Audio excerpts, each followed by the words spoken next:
ఆత్మవిశ్వాసం కోల్పోవడానికి main reason ఏంటో తెలుసా మీకు అందరికీ?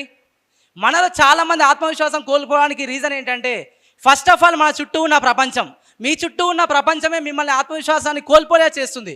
ఏంటంటే మన చుట్టూ ఉన్న ప్రపంచం మనం అంటుంది, అరే నువ్వేం చేయలేవురా, నువ్వు చిన్నపిల్లగానివి, నువ్వేం చేయలేవు, నువ్వు పెద్దవానివి, నీకు టెక్నాలజీ తెలియదు, నువ్వేం చేయలేవు, నీ వల్ల కాదు, నువ్వు దీనికి అర్హునివి కాదు, నువ్వు ఈ పని చేయడానికి నువ్వు సిద్ధంగా లేవు, నీ వల్ల కాదు అని ఎంతోమంది హేళన చేస్తుంటారు మనని.